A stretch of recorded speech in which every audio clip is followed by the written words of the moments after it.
Mesdames et messieurs, bonsoir et bienvenue dans notre rendez-vous culture. Mon invitée ce soir est écrivaine. Elle est connue pour son attachement à la mémoire orale qu'elle explore et préserve dans ses écrits. Elle tente de sauvegarder une partie justement du patrimoine oral marocain et insiste sur le rôle des femmes dans cette transmission essentielle.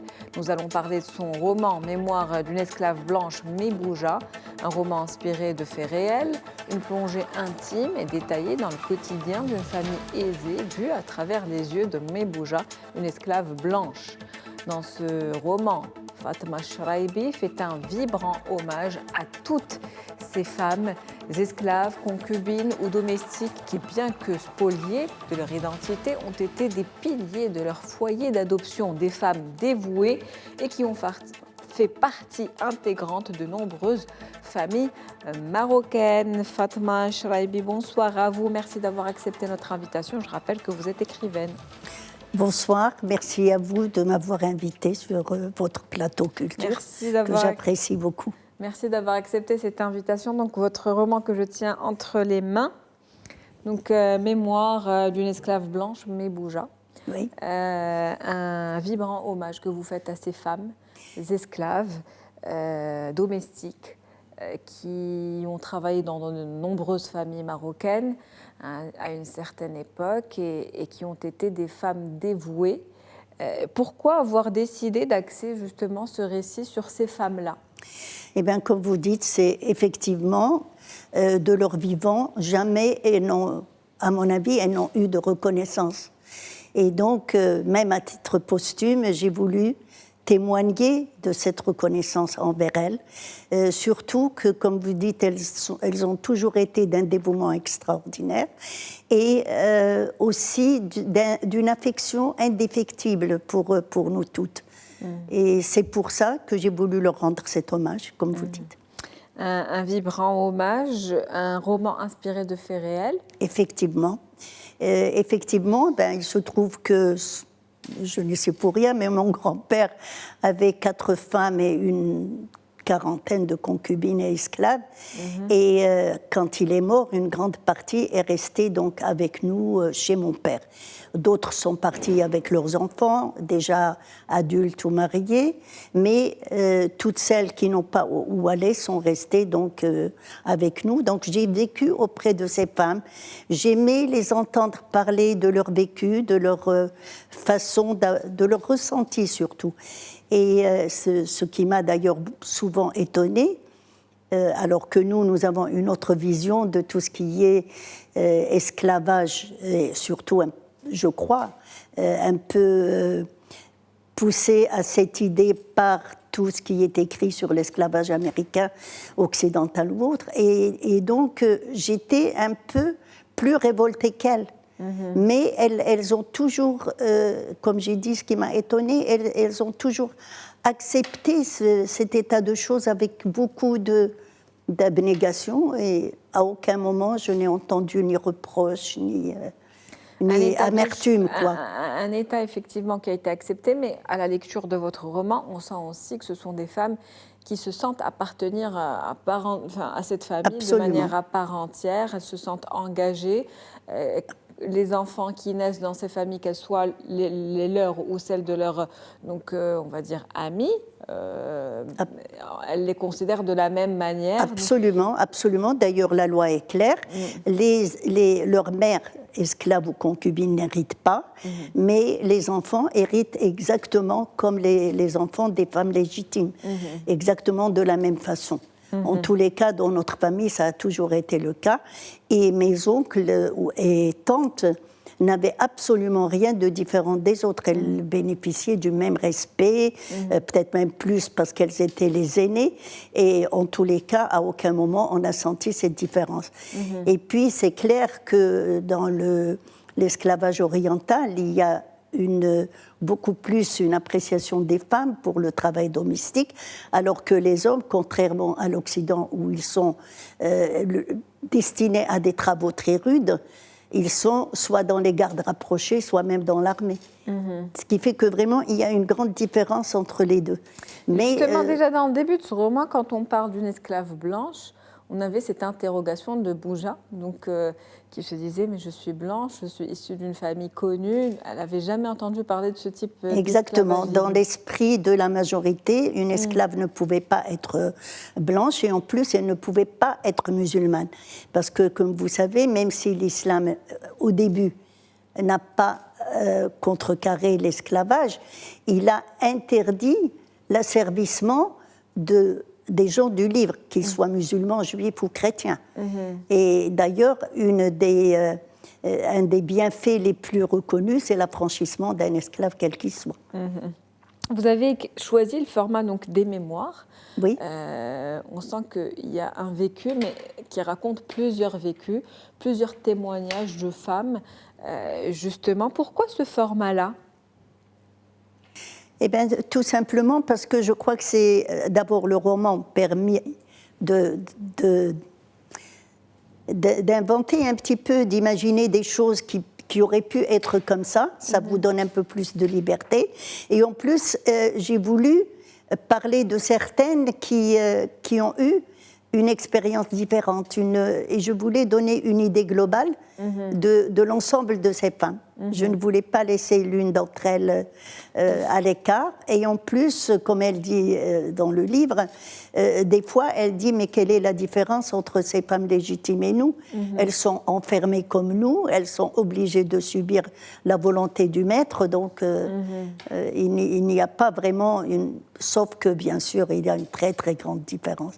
Et certains ne l'ont pas admis dans d'autres familles, certains ont toujours été révoltés, alors que ça n'a pas été le cas.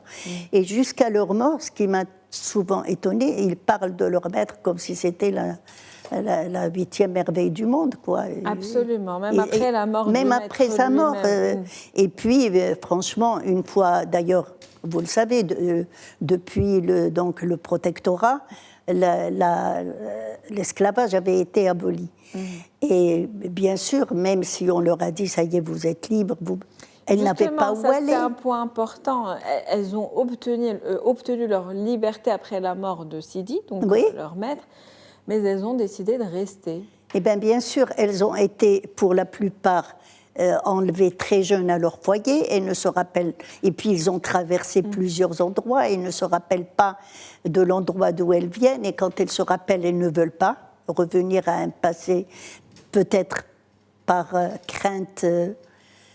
Je ne sais pas, d'émotions plus fortes. Finalement, c'est qu'il y a un certain confort dans leur quotidien. Absolument, absolument. C'est peut-être pas le cas de toutes, mais en tous les cas, là, elles étaient respectées et je sais qu'à aucun moment, on ne pouvait, nous, donc, demander à l'une d'elles de faire quelque chose sans lui dire, s'il te plaît, fais telle chose ou merci. On était punis automatiquement. Vous mentionnez que ces femmes étaient spoliées, comme je disais tout à l'heure, de leur identité, leur prénom qui change. Absolument. Le personnage principal, donc, qui était Jmi'a, ensuite elle devient Mahjouba. Et les enfants de Sidi, donc, ils l'appellent Bouja. Et elle garde ce nom jusqu'à la fin. Mais ça, c'était d'ailleurs une tradition dans toutes les familles. Automatiquement, elle changeait les prénoms des esclaves. D'abord pour leur donner soit des noms de fleurs, comme Hbeqaf, Tazhar, etc., soit des noms de pierres précieuses ou semi-précieuses, Johram, etc., soit des noms de bons présages, comme Barka, Msouda, etc., et même pour les hommes, Bark, Msoud, etc., Marjan ou autre. Et là, parce que les noms à connotation religieuse, comme Aïcha, Fatma ou Khadija, étaient donnés aux enfants du maître. Donc il fallait ne pas mélanger les deux, quoi. Et c'est pour ça que dès qu'une arrivait, automatiquement on lui donne un prénom qui apporterait plus d'aisance ou de bonheur dans la famille, quoi. En tout cas, est-ce qu'il y a une scène ou un moment dans l'histoire de Mne Bouja qui vous a particulièrement marqué ou ému? Eh bien, franchement, tout le long de ma vie, parce qu'elle était en plus ma nourrice, donc tout le long, j'ai eu beaucoup de choses et d'émotions avec elle. Elle me protégeait, alors qu'elle a eu deux filles avec mon grand-père. Une est morte très jeune et l'autre a vécu, et même ses filles. Mais elle m'a toujours préférée à sa propre fille et à et à ses petites filles. Et ça a été une émotion continue d'un bout à l'autre. Et même quand elle était devenue sénile à la fin de sa vie, elle est morte à plus de 100 ans, en 1987, quand elle me voyait, elle me sautait au cou, elle commençait à chanter des chansons pour moi et tout, et me demandait si ces petites filles étaient des amies que j'avais emmenées avec moi. Et ça ne pouvait pas ne pas éveiller une certaine émotion à chaque fois. En tout cas, c'était votre deuxième maman, on va dire, d'une certaine manière. Vous dédiez l'ouvrage à ces merveilleuses femmes et parlez aussi du risque de les vouer à une double mort si on les oublie. Oui, absolument, absolument. Comme je vous ai dit, de leur vivant, ils n'ont pas eu de reconnaissance. Et une fois disparus, bon, bien sûr, ceux qui ont des enfants, ils pensent à eux, mais la plupart, c'était fini, c'était la fin de toute une vie, de toute une expérience, et ça, c'est difficile à admettre. En tant qu'auteur, en tout cas attaché au patrimoine oral, comment ce roman, on va dire, s'inscrit un petit peu dans cette démarche? Parce que on voit un certain nombre de rites aussi, les fiançailles, le mariage, la circoncision, et vous expliquez ça dans le détail, avec chaque jour, chaque étape, avant, pendant la fête. Donc c'est aussi une manière de garder en mémoire. Voilà, de garder la mémoire de ce qui se faisait, alors que maintenant, bien sûr, ça a tellement changé.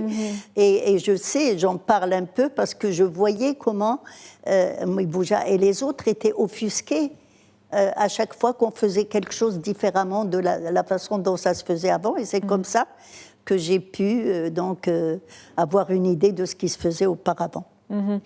Et au-delà de ce contexte marocain historique, est-ce qu'il y a un message en particulier que vous vouliez partager avec les lecteurs de ce roman? Vraiment, un message, c'est... comme j'ai dit, tout simplement une reconnaissance à toutes ces femmes qui continuent d'ailleurs dans plusieurs pays à travailler, à être asservies, à ne pas être reconnues à leur propre valeur. Après avoir donné la parole à Mibouja, est-ce que vous avez des projets en cours d'écriture encore, peut-être une autre voie non explorée par les écrits? Eh bien, j'essaye, bien sûr, j'ai plusieurs projets en cours, mais pour le moment, aucun n'a vraiment pris la direction que je veux. Donc, j'ai plusieurs embauches, des ébauches plutôt, et j'espère que l'un d'eux aboutira à quelque chose de bien. En tout cas, c'était un plaisir de vous lire.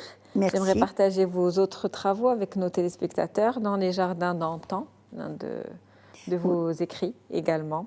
Oui, là, effectivement, j'ai dit brièvement comment se passaient les soirées entre femmes à l'époque où il n'y avait ni télévision ni rien.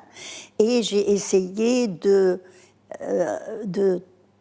rapprocher donc les jeunes surtout de ce qui se disait, de ces, pas tellement proverbes, les mélopées, les salutations, les trucs qui se faisaient avant.